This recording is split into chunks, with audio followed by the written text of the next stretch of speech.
오늘은 기도를 주제로 말씀을 나눠보겠습니다. 예수님은 하나님이십니다.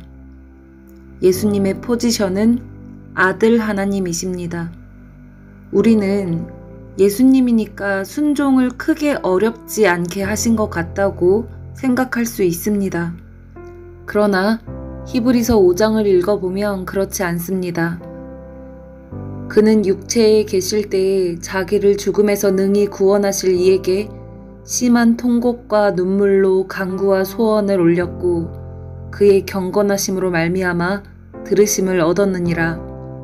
그가 아들이시면서도 받으신 고난으로 순종함을 배워서 온전하게 되셨은즉 자기에게 순종하는 모든 자에게 영원한 구원의 근원이 되시고 하나님께 멜기세덱의 반차를 따른 대제사장이라 칭하심을 받으셨느니라. 아멘. 히브리서 5장 7절에서 10절 말씀입니다.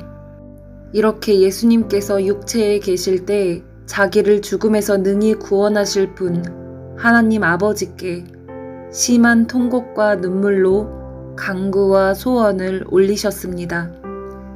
이 예수님의 심한 통곡과 눈물의 정도는 어떠하셨나요? 누가복음 6장 12절 이때 예수께서 기도하시러 산으로 가사 밤이 새도록 하나님께 기도하시고 누가복음 22장 44절 예수께서 힘쓰고 애써 더욱 간절히 기도하시니 땀이 땅에 떨어지는 핏방울같이 되더라. 예수님은 밤이 새도록 기도하셨습니다. 그리고 땀방울이 핏방울같이 되도록 간절히 기도하셨습니다. 왜 이렇게까지 기도하셨던 걸까요? 예수님께서 심한 통곡과 눈물로 기도한 이유는 무엇일까요? 요한복음 3장에서 보면 예수님께서 이렇게 말씀하십니다. 모세가 광야에서 뱀을 든 것 같이 인자도 들려야 하리니 인자도 뱀처럼 들릴 것이다 라고 말씀하십니다.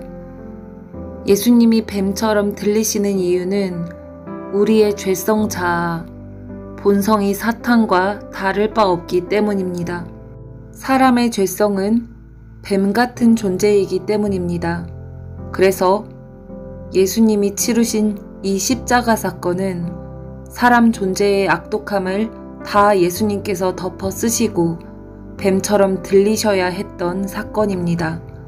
이렇게 뱀처럼 들려서 저주받으며 지옥의 심장부를 향해 가시기 전에 십자가에서 온 인류의 죄를 도말하시기 위한 기도를 드리신 것입니다. 말씀이 육신의 모습으로 이 땅에 내려오신 예수님은 하나님이십니다. 거룩하고 모든 복의 근원 그 자체이신 그분이 죄 없으신 그분이 죄된 우리를 대신해서 진짜 죄가 되셔야 되고 그 죄가 받아야 될 무시무시한 심판을 받으셔야 되기 때문에 이게 예수님에게도 쉬운 게 아닙니다. 만왕의 왕이시고 만주의 주이시고 모든 만물과 천군 천사가 다 영원토록 찬양하는 이분이 이 땅에 육신을 입고 오셔서 철저하게 사람의 모습으로 오셔서 사람의 편에 서서 사람의 육체와 언어와 낮음 가운데 그 멸시천대 취급받으시면서 십자가 지는 거 예수님도 쉬운 일이 아닙니다. 예수님도 너무나도 힘들고 어려운 일이었습니다. 얼마나 힘들고 어려우셨으면 심한 통곡과 눈물로 간구와 소원을 올리셨겠습니까? 그는 육체에 계실 때에 자기를 죽음에서 능히 구원하실 이에게 심한 통곡과 눈물로 간구와 소원을 올렸고 이렇게 예수님은 십자가를 목전에 둔 상황에서 겟세마네 동산에서 하나님 아버지께 땀이 피가 될 정도로 절박한 기도를 드리십니다. 이제 이 밤만 지나면 그 흉악하고 끔찍한 죄가 되어 저주의 나무, 십자가에 달려 죽게 될 것입니다. 예수님이 죄가 되어 저주를 받음으로 하나님께로부터 단절되고 분리된 채로 바깥 어두운 데에 던져질 것입니다. 기록된 바 나무에 달린 자마다 저주 아래에 있는 자라 하였음이라. 예수님은 죄라는 것이 얼마나 무겁고 흉악한지를 너무나도 잘 알고 계셨기 때문에 그것이 얼마나 두렵고 무서운 일인지를 훤히 아시는 주님은 그날 밤 겟세마네에서 자기를 죽음에서 능히 구원하실 이에게 심한 통곡과 눈물로 간구와 소원을 올리셨던 것입니다. 그런데 아들 예수님만 심한 통곡과 눈물을 흘리신 게 아닙니다. 하늘에 계신 아버지 또한 심한 통곡과 눈물을 꾹꾹 눌러 삼키시면서 겟세마네 그 밤을 보내고 계신 것입니다. 하나님 아버지는 아들을 죽음에서 구원하실 능력이 있으시잖아요. 그럼에도 불구하고 사랑하는 하나밖에 없는 아들이 쇳덩어리가 되어 저주의 십자가에서 지옥 고통을 당하며 끔찍하게 죽음을 당하는 걸 그저 보고만 계셔야 하셨으니 아버지의 심정은 어떠하셨겠습니까? 얼마나 고통스러우셨겠습니까? 자식 제사가 말이 됩니까? 사람에게도 말이 안 되는데 하나님께는 말이 되는 것입니까? 하나님이시니까 당연히 하실 수 있는 일일까요?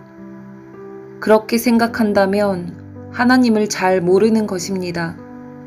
진짜 하나님은 인간들이 상상력을 동원하여 만든 가상의 캐릭터 신이 아닙니다. 우리의 선한 인격은 하나님으로부터 나온 것입니다. 우리가 하나님을 닮아서 선한 양심이라는 게 있고 인격이라는 게 있는 것입니다. 하나님은 인격적이신 분입니다. 우리의 인격보다 하나님의 인격이 더 완벽하십니다. 우리의 선함보다 하나님이 더 선하십니다. 절대 선이며 완벽한 인격을 가지신 하나님께서 당신의 아들을 제물로 내어주시는 것은 죄인인 우리보다 더 어려우신 것입니다. 그럼에도 아끼지 않고 내어주셨다는 것은 도대체 어떤 사랑입니까? 우리를 향한 그 사랑이 가늠조차 안 되는 것입니다. 그 사랑, 아버지와 함께 아들 예수님께서도 같은 마음이십니다. 그 고통과 아픔을 하늘 아버지와 아들 예수님은 모두 견뎌내셨습니다.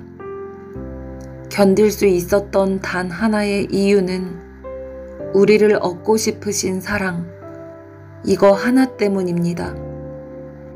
예수님께서 받으신 채찍 형벌, 태형이라고 하는데 당시 로마의 형벌용 채찍이 어떠했는지 알아보면 아실 것입니다. 그냥 채찍이 아니라 가죽 채찍 끝에 나비나 날카로운 뼈 조각, 쇠 조각, 가시 등등 치명적인 흉기가 박혀 있습니다. 그리고 형벌이 있기 전날 하루 동안 물에 담가 불려놓아서 무게를 무겁게 만들어 놓습니다. 이 물에 젖은 무거운 채찍으로 내려치면 몸에 쫙 달라붙으며 휘감기고 흉기들이 몸에 박힙니다. 그 상태로 채찍을 당기면 뼈가 드러나고 창자가 일부 노출될 정도로 살점이 떨어져 나갑니다. 십자가를 지기 이전에 받으신 이 채찍질만으로도 이미 죽음의 문턱까지 이릅니다. 이 상태로 구타를 당하며 사람의 형체를 알아볼 수 없는 피범벅이 되신 채로 부들부들 떨며 십자가를 지고 갈보리 언덕을 오르십니다. 침을 뱉고 비웃고 조롱하는 인간들을 살리기 위한 사랑. 그 마음 하나로 묵묵히 십자가를 지고 올라가십니다.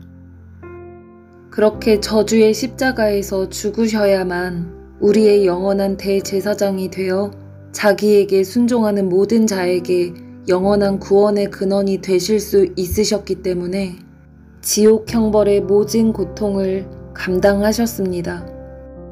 우리가 받아야 할 죄의 저주를 모조리 당신이 덮어 쓰시며 예수님은 갈보리 산 위에 오르신 것입니다. 사랑하는 우리를 살리기 위한 것, 이 이유 하나만으로요.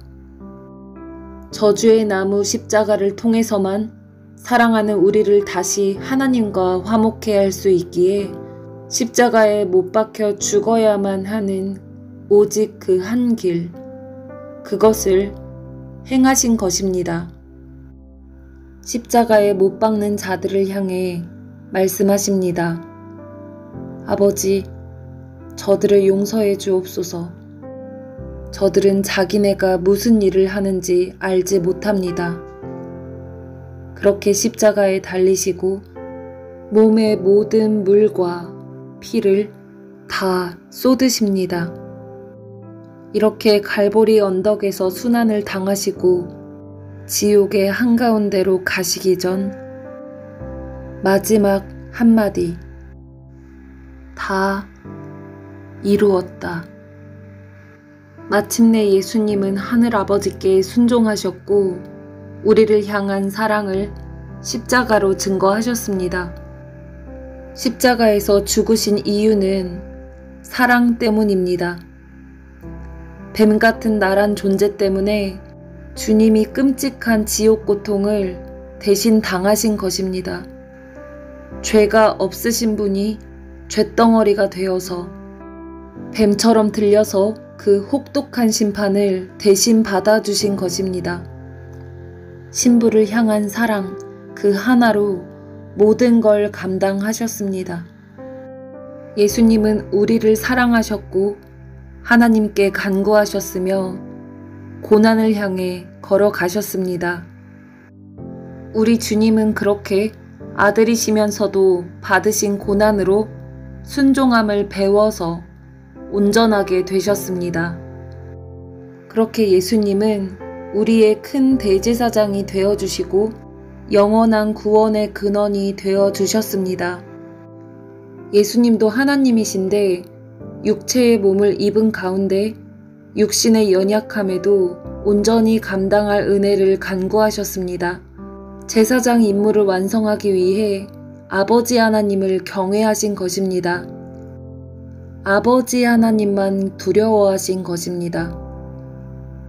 아버지 하나님을 경외하심으로 아버지 하나님 뜻에 순복하기 위해 기도하셨습니다. 예수님은 사람의 자리에 서 계셨지만 가장 거룩하고 완전한 희생과 섬김으로 우리에게 길이 되어 주셨습니다. 예수님께서도 순종을 배우셨다고 말씀하십니다. 받으신 고난으로 순종을 배웠다고 하십니다. 하나님의 아들이시지만 순종을 배운 것으로 나옵니다. 고난을 통해서 순종을 배우신 것입니다. 그냥 순종하신 것이 아닙니다. 고난 중에 순종하신 겁니다. 오늘 말씀 나누고 싶었던 주제는 이겁니다. 아들이시더라도 받으신 그 고난으로 뭘 배웠다고 말씀을 하시죠? 순종을 배우셨다고 하십니다. 어려워서 뒤로 물러나는 걸 배운 게 아니고 어렵더라도 기도로 하나님께 순종하는 결론을 내는 것. 그걸 예수님께서 우리에게 본으로 보여주신 겁니다. 이 순종함 때문에 어떻게 되었다고 말씀을 하시나요? 온전하게 되었다고 하십니다. 순종을 배우심으로 온전하게 되었다라고 말씀을 하십니다. 예수님께 순종하는 자는 그 순종으로 온전하게 된다고 말씀하십니다. 즉, 예수님께 순종하는 모든 자에게 영원한 구원의 근원이 되어 주십니다. 실제적인 믿음으로 말씀 그대로 순종하는 것이 우리가 온전케 되는 것입니다. 고난은 순종을, 순종은 온전함을, 이렇게 순종으로 예수님의 완벽한 의를 옷 입는 것입니다. 이것이 곧 구원받는 자입니다. 예수님을 따른다는 것은 무엇입니까? 그 십자가 사랑을 깨달은 우리의 마땅한 반응이 무엇입니까? 영원한 대제사장, 곧 영원한 구원의 근원이 되신 예수님께 순종을 해야 하지 않겠습니까? 하늘을 향해 가는 길, 거친 풍파 있을지라도 험난한 십자가의 길을 가신 주님처럼 우리도 주님 계신 길로 따라가야 합니다. 우리도 예수님 사랑하는 그 마음 하나 때문에 묵묵히 견디는 것입니다. 비가 오나 바람이 부나 오늘도 우리는 주님 사랑에 매여 순종하는 것이 답입니다. 빌립보서 2장 6절에서 8절 말씀. 그는 근본 하나님의 본체시나 하나님과 동등됨을 취할 것으로 여기지 아니하시고 오히려 자기를 비워 종의 형체를 가져 사람들과 같이 되었고 사람의 모양으로 나타나셨음에 자기를 낮추시고 죽기까지 복종하셨으니 곧 십자가에 죽으심이라.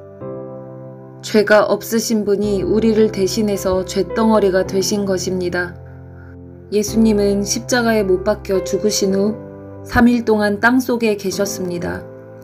요나가 밤낮 사흘 동안 큰 물고기 뱃속에서 있었던 것 같이 인자도 밤낮 사흘 동안 땅속에 있으리라. 예수께서 큰 소리로 불러 이르시되 아버지 내 영혼을 아버지 손에 부탁하나이다 하고 이 말씀을 하신 후 숨지시니라. 하나님께서 죄를 알지도 못하신 이를 우리를 대신하여 죄로 삼으신 것은 우리로 하여금 그 안에서 하나님의 의가 되게 하려 하심이라. 염소와 송아지의 피로 하지 아니하고 오직 자기의 피로 영원한 속죄를 이루사 단번에 성소에 들어가셨느니라. 하물며 영원하신 성령으로 말미암아 흠없는 자기를 하나님께 드린 그리스도의 피가 어찌 너희 양심을 죽은 행실에서 깨끗하게 하고 살아계신 하나님을 섬기게 하지 못하겠느냐. 그러므로 자기를 힘입어 하나님께 나아가는 자들을 온전히 구원하실 수 있으니 이는 그가 항상 살아계셔서 그들을 위하여 간구하심이라. 아멘. 처음에도 말씀드렸지만 우리는 가끔 예수님은 하나님이시기 때문에 주님의 사역과 십자가 지심이 어렵지 않았을 거라고 막연히 생각합니다. 이건 예수님이시니까 쉬운 거고 저는 연약하니까 어려워요. 이렇게 순종하기 쉬운 게 아닌 것은 어려우니까, 연약하니까 우야무야 넘어갈 때가 있습니다. 하지만 예수님께서는 성육신하셔서 우리와 같은 육체로 사셨기 때문에 육체의 약함을 똑같이 겪으셨습니다. 우리의 약함을 모르지 않으십니다. 우리가 당하는 어려움을 모르지 않으십니다. 여러분들에게 각자 나름의 산전수전과 고초가 있으실 것으로 압니다. 여러분의 지금까지의 인생 풍파, 주님이 다 아십니다. 우리가 아파할 때 같이 아파하시고 우리가 울 때 같이 우십니다. 사람에게 위로받으려 기대지 마세요. 내 속을 왜 몰라주냐고 상처받지도 마세요. 사람에게 관심과 동정을 호소하지도 말고 나를 변호하지도 마세요. 그럴 필요 없습니다. 주님이 나를 다 아십니다. 나의 중심은 주님만 아시면 됩니다. 나를 목숨보다 더 사랑하는 주님이 내 옆에 계십니다. 나를 지극히 사랑하고 아끼사 나를 책임지고 치료하시며 보호하시며 인도하시는 분이 주님이십니다. 내가 사랑을 갈구할 대상, 내 사랑을 받을 대상은 오직 주님 한 분뿐입니다. 그가 육체에 계실 때에 고난 속에서 순종함으로 걸어가셨으니 우리도 고난 속에서 순종함으로 걸어갈 수 있습니다. 우리가 어둠에 지지 않고 끝까지 고난 속에서 순종함으로 온전하게 되기를, 사랑하는 자가 살아서 영원히 만날 수 있기를 하늘 보좌에서 기도하고 계신 분이 예수님이십니다. 기도는 순종하기 위해서 하는 겁니다. 내가 원하는 걸 얻고 내 소원 들어주세요가 아니고, 하나님께서 내게 말씀하실 때 순종하기 싫은데 버티고 있는 자아를, 반역하는 나를 기도로 꺾는 것입니다. 하나님 말씀에 순복하기 위해서 하는 게 기도입니다. 이 기도를 예수님께서 본을 보여주신 것입니다. 땀이 피가 될 정도로 기도를 많이 했다, 이 자체가 중요한 게 아닙니다. 하나님 말씀에 순복하기 위한 마음 없이 비나이다 비나이다 식의 자아의 소원만 세게 올리는 건 성경에서 말씀하신 중언부언입니다. 제발 중언부언 중언부언 중언부언 말 길게 하지 말아다오. 이렇게 하나님께서 듣기 너무 지치고 힘들다고 말씀하시는 거예요. 안에 바가지가 왜 바가지 긁는 소리로 들리나요? 엄마 잔소리가 왜 잔소리로 들리나요? 내 마음과 동떨어진 얘기만 자꾸 하니까, 내 마음과 상관없는 소리만 계속 들으니까 힘든 겁니다. 하나님도 마찬가지이십니다.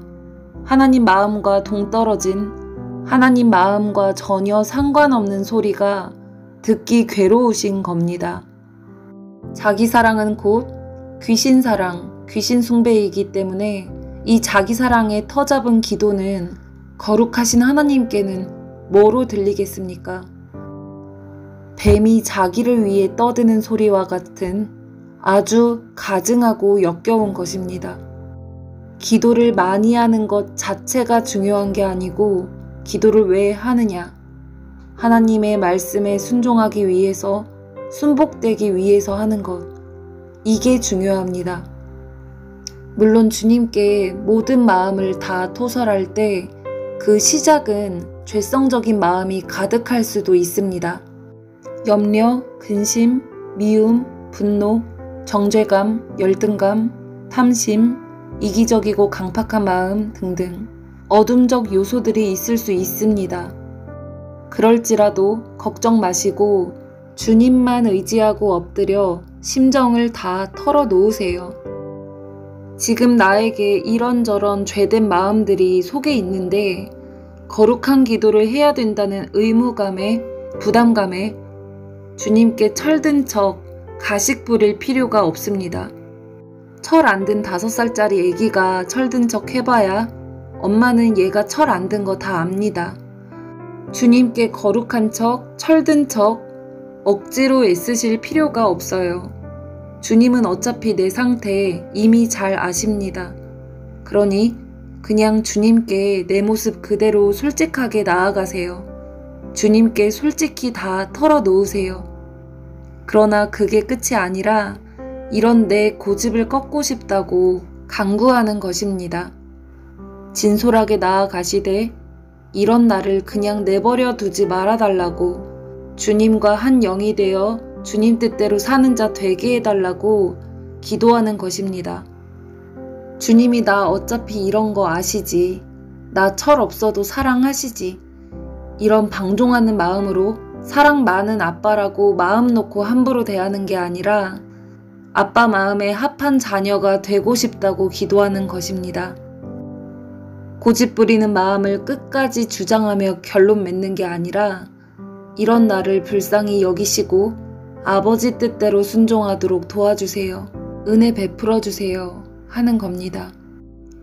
예수님도 하나님 아버지께 기도하실 때 아버지여, 만일 아버지의 뜻이거든 이 잔을 내게서 옮기시옵소서.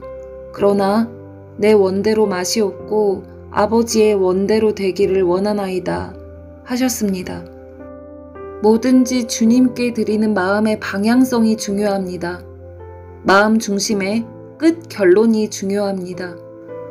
주님께로 향한 마음의 방향성, 이러한 태도를 가지고 주님께 속속들이 털어놓고 은혜를 구하며 매달릴 때에 잘못된 것은 성령님께서 알아서 조율해 주십니다. 주님, 저 이렇게 해주세요. 해주실 줄로 믿습니다. 이런 식으로 끝까지 이걸로 고집 피우는 게 아니라요. 기도는 자기가 느끼고 원하는 대로 자기 소원 세게 땡기려고 하는 게 아니라요. 이런 자기를 부인하고 하나님 말씀에 순종하려고 하는 겁니다. 비록 그렇게 시작했다 할지라도 나 이거 주세요에서 드리겠습니다로 끝나는 것. 내 뜻에 집중되었던 마음이 주님 뜻에 집중함으로 바뀌는 것. 내 소원에 간절했던 마음이 주님 소원에 간절함으로 바뀌는 것. 이렇게 내 고집이 꺾이는 것이 기도의 1차적 목적입니다. 그리고 궁극적으로는 내가 주님 뜻에 순복되어 주님과 한마음으로 주의 나라가 이루어지기를 추구하는 것. 이것이 기도의 본질입니다. 그래서 뱀과 같은 나라는 존재를 십자가에 못 박는 자기 부인이 동반되는 것입니다. 자기를 부인하고 진짜 하나님의 음성을 청종하여 말씀하신 그대로 행하기 위해서 기도하는 것입니다. 이 기도의 본질에 대해서 다음 영상에서 이어서 나누겠습니다.